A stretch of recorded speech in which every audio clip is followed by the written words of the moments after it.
High learners, இந்த வீடியோவில் நாம் பார்க்க போகிறது 7th ஸ்டாண்டர்ட் பாலிட்டியில் ஃபஸ்ட்டு டேர்மில் ஃபஸ்ட்டு லெசன் தான் வந்து பார்க்க போகிறோம். ஃபஸ்ட்டு லெசன் சமத்துவம். இதில் மொத்தம் எத்தனை கேள்வி அப்படின்னா மொத்தம் 54 கேள்வி. ப்ளஸ் இந்த லெசனில் வரக்கூடிய புக் பேக்கில் இருக்கிற கேள்விகளுக்கும் சேர்த்து விடைகளை வந்து நாம் இந்த வீடியோவில் பார்க்கலாம். முதல் கேள்வி, ஒரு தனி மனிதன் அல்லது ஒரு குழு வேறுபாடு காட்டி நடத்தப்படாமல் இருப்பது சமத்துவம். 2.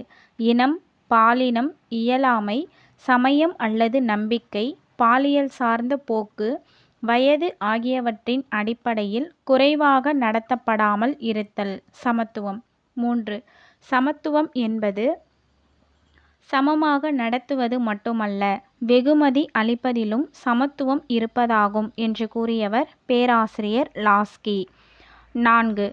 சமத்துவம் என்பது முதலாவதாக சமூக சிறப்புரிமை இல்லாததும், இரண்டாவதாக போதுமான வாய்ப்புகள் அனைவருக்கும் வழங்கப்படுவதும் ஆகும் என்று கூறியவர் பேராசிரியர் லாஸ்கி.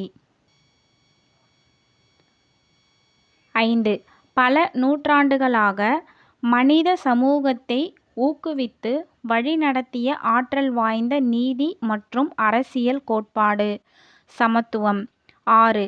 சாதி, நிறம், பாலினம், இனம் அல்லது தேசியம் ஆகியவற்றை பொருட்படுத்தாமல் அனைத்து மனிதர்களும் சமமாக மதிப்புள்ளவர்கள் என்று அறைகூவும் கோட்பாடு சமத்துவம். 7. மக்களாட்சியின் கோட்பாடுகள் சுதந்திரம், சமத்துவம். 8. மக்களாட்சியின் கோட்பாடுகளான சுதந்திரம், சமத்துவம் ஆகியவை எதன் அடிப்படையில் நடைமுறைப்படுத்தப்படும் போது மட்டுமே பொருள் உடையவையாக இருக்கும்? நீதியின் அடிப்படையில். 9. சமத்துவத்தின் வகைகள். மொத்தம் 4 வகைகள். அதில் ஃபஸ்ட்டு சமூக சமத்துவம், 2வது குடிமை சமத்துவம், 3வது அரசியல் சமத்துவம், 4வது பாலின சமத்துவம். 10. அனைத்து குடிமக்களுக்கும் சம தகுதியை அடைய உரிமை கொண்டவர்கள் என்பதே சமூக சமத்துவம். அதாவது அனைத்து குடிமக்களும் சம தகுதி அப்படின்னு சொல்கிறது வந்து சமூக சமத்துவம். 11. சமூகத்தில் எதன் அடிப்படையில் பாகுபாடு இருத்தல் கூடாது? சாதி, சமய கொள்கை, நிறம் மற்றும் இனம். 12. அனைத்து குடிமக்களும் குடியியல் உரிமைகளை அடைதல் வேண்டும் என்பதே குடிமை சமத்துவம். 13. குடிமக்களிடையே எதன் காரணமாக பாகுபாடு இருத்தல் கூடாது? உயர்ந்தோர், தாழ்ந்தோர், ஏழை, பணக்காரர், சாதி மற்றும் சமய கொள்கை. 14. சட்டத்தின் ஆட்சி என்ற கோட்பாடு எங்கு உள்ளது? இங்கிலாந்து. 15. எங்கு சட்டத்தின் பார்வையில் அனைவரும் சமம் என்பதோடு அனைவரையும் சமமாக நடத்துகிறது? இங்கிலாந்து. 16. இந்தியாவில் பின்பற்றப்படும் ஆட்சி கோட்பாடு சட்டத்தின் ஆட்சி. 17. இது வந்து பாக்ஸில் இருக்கக்கூடிய டேட்டா. சட்டத்தின் ஆட்சி என்ற பதத்தை வாதுரைத்தவர் ஏவி டைசி. 18. ஏவி டைசி என்பவர் பிரிட்டிஷ் சட்ட வல்லுனர். 19. இந்தியாவில் குடிமக்களுக்கு உறுதியளித்துள்ள அரசியல் உரிமைகள்: வாக்களிக்கும் உரிமை, பொது அலுவலகத்தில் பங்கு கொள்ளும் உரிமை, அரசை விமர்சனம் செய்யும் உரிமை. 20. குடிமக்கள் அனைவரும் அரசியல் வாழ்வில் தீவிரமாக பங்கெடுப்பதற்கு சமமான வாய்ப்பினை பெற்றிருத்தல் வேண்டும் என்பதன் அடிப்படையில் அளித்துள்ள உரிமை வாக்குரிமை. 21. இந்தியாவில் வாக்களிப்பதற்கான வயது 18 வயது. 22. இந்தியாவில் எந்த ஆண்டு முதல் பொதுத்தேர்தல் நடைபெற்றது? 1952. ஸோ இது வந்து முக்கியமான டேட்டா, பார்த்துக்கோங்க. ஃபஸ்ட்டு பொது தேர்தல் எப்போ நடைபெற்றது அப்படின்னா 1952 தான் வந்துட்டு நடைபெற்றிருக்கும். அதுக்கு முன்னாடியும் நடந்திருக்கும். ஆனால் அதுக்கு முன்னாடி நடந்தப்போ வந்துட்டு ஒரு சில நிபந்தனைகள்லாம் இருந்தது. அவங்க மட்டும்தான் வந்துட்டு வாக்களிக்கிற உரிமை பெற்றவர்களாக இருந்தாங்க. 52 தான் எல்லாரும் வந்து அந்த 18 வயது அடைந்த எல்லாருமே வந்து வாக்களிக்கலாம் அப்படின்றது எடுத்துகிட்டு வந்தாங்க. 23. இந்தியாவில் எப்போது பெண்களுக்கு வாக்குரிமை அளிக்கப்பட்டது? 1952 நடந்த முதல் பொது தேர்தலில். அதுக்கு முன்னாடி பெண்களுக்கு வாக்குரிமை வந்து கிடையாது. 24 சுவிட்சர்லாந்து நாட்டில் எப்பொழுது பெண்களுக்கு வாக்குரிமை அளிக்கப்பட்டது? 1971.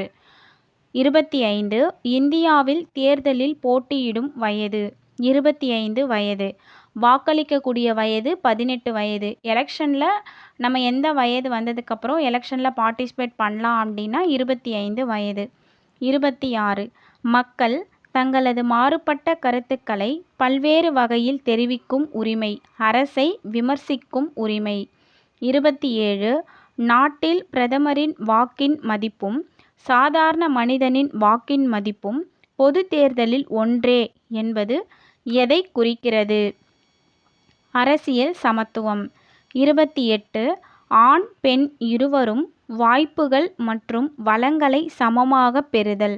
பாலின சமத்துவம். 29 பெண்களை மேம்படுத்தும் விதமாக உள்ளாட்சி அமைப்புகளில் எவ்வளவு சதவிகிதம் இட ஒதுக்கீடு வழங்கப்பட்டு உள்ளது? 50%. 30 பெண்கள் ஆண்கள் சிறுவர் சிறுமியர் ஆகியோர் சமமான உரிமைகள் மற்றும் வாய்ப்புகள் பெற வேண்டும் என்பது பாலின சமத்துவம்.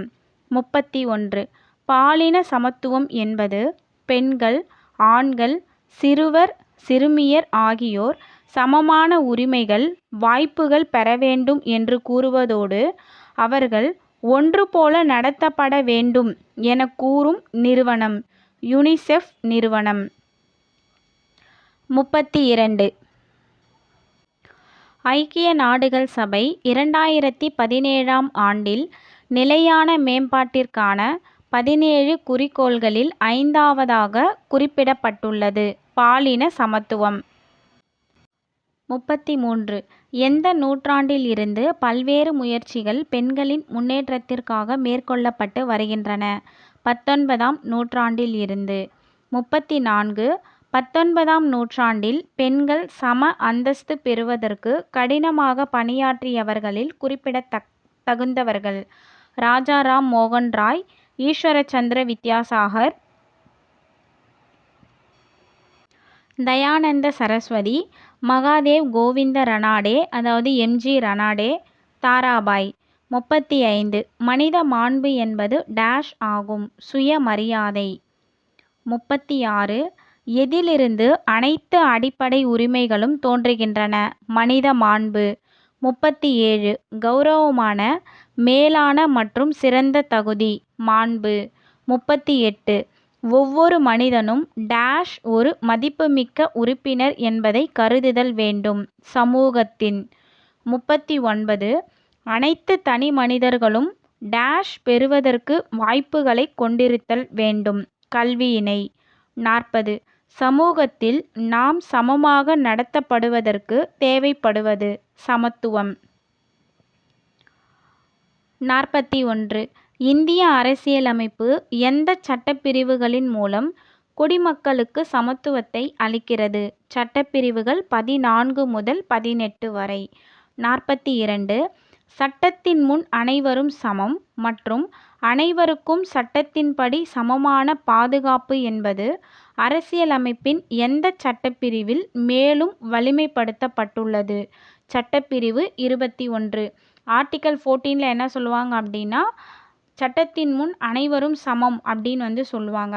அதையே வந்து இன்னும் ஸ்ட்ராங்காக எந்த ஆர்டிக்கலில் சொல்லியிருக்காங்க அப்படின்னா ஆர்டிக்கல் 21ல் வந்து சொல்லியிருக்காங்க. அதில் வந்து சட்டத்தின் முன் அனைவரும் சமம் அப்படின்றதும் சொல்லியிருக்காங்க. எல்லாருக்குமே சட்டத்தின்படி சமமான பாதுகாப்பு இருக்கும் அப்படின்றதும் ஸ்ட்ராங்காக வந்து சொல்லியிருக்காங்க. 43 சமத்துவத்தை மேம்படுத்தும் வழிகள்.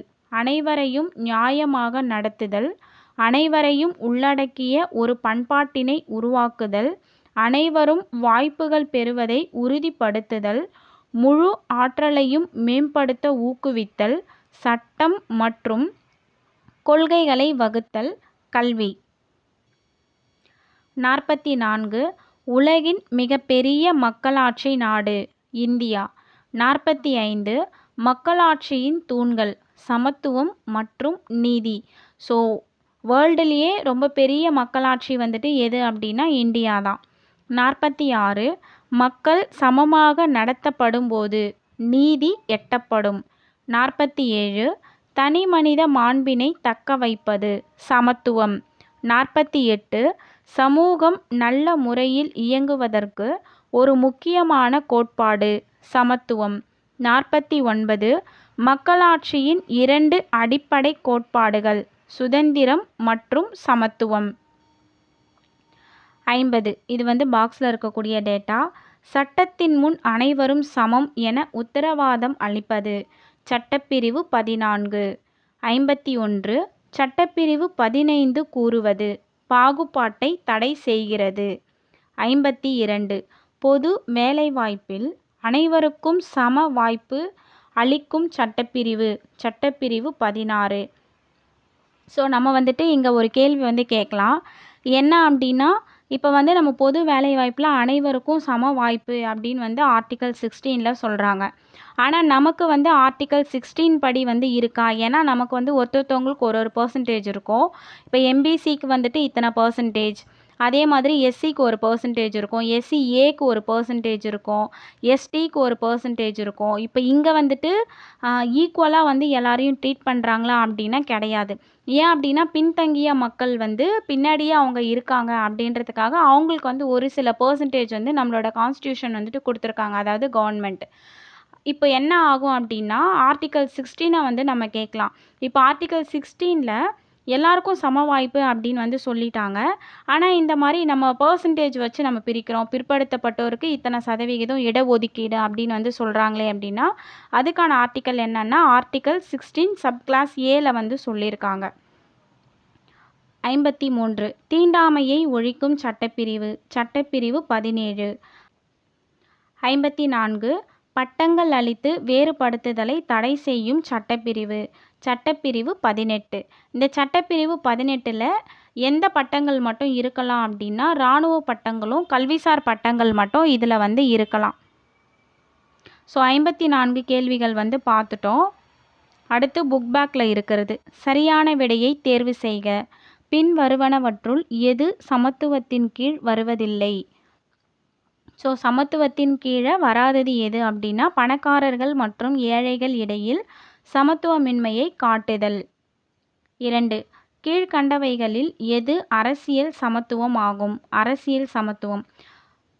ஆப்ஷன் ஏ அரசாங்கத்திற்கு மனு செய்வது மற்றும் பொது கொள்கைகளை விமர்சிப்பது. 3 இந்தியாவில் உள்ள அனைத்து குடிமக்களுக்கும் வாக்களிக்கும் உரிமை வழங்கப்படும் வயது 18. 4 சாதி, பணம், மதம் ஆகியவற்றின் அடிப்படையில் உருவாக்கப்பட்ட சமத்துவமின்மை மனிதனால் உருவாக்கப்பட்ட சமத்துவமின்மை. Option B. 5 சுவிட்சர்லாந்தில் பெண்களுக்கு வாக்களிக்கும் உரிமை வழங்கப்பட்ட ஆண்டு 1971. கோடிட்ட இடங்களை நிரப்புக. முதல் கேள்வி குடிமை சமத்துவம் டேஷ் முன்பு அனைவரும் சமம் என்பதை குறிக்கிறது. சட்டத்திற்கு முன். இரண்டாவது டேஷ் முதல் டேஷ் வரையிலான இந்திய அரசியலமைப்பு சட்டப்பிரிவுகள் சமத்துவ உரிமையை பற்றி குறிப்பிடுகின்றன. 14 முதல் 18 வரை. இதை எங்கே இன்னும் ஸ்ட்ராங்காக சொல்லியிருப்பாங்க அப்படின்னா ஆர்டிக்கல் 21ல். மூன்றாவது கேள்வி தேர்தலில் போட்டியிடும் உரிமை என்பது டேஷ் உரிமை ஆகும். தேர்தலில் போட்டியிடக்கூடிய உரிமை அரசியல் உரிமை. ஸோ தேர்தலில் போட்டியிடுவதற்கான வயது 25. 4 சமத்துவம் என்பது முதலாவதாக டேஷ் இல்லாததாகும். சமூக சிறப்புரிமை இல்லாததாகும். ஸோ நாம் புக் பேக்கில் இருக்கிறதும் பார்த்துட்டோம். அதே மாதிரி புக்கிலிருந்து எடுத்த லைன் பை லைன் கொஷினும் அதற்கான கேள்வி அதற்கான ஆன்சரும் நம்ம பார்த்துட்டோம். இதோட கண்டினியூவேஷன் நம்ம நெக்ஸ்ட் வீடியோவில் பார்க்கலாம். தேங்க்ஸ் ஃபார் வாட்சிங்.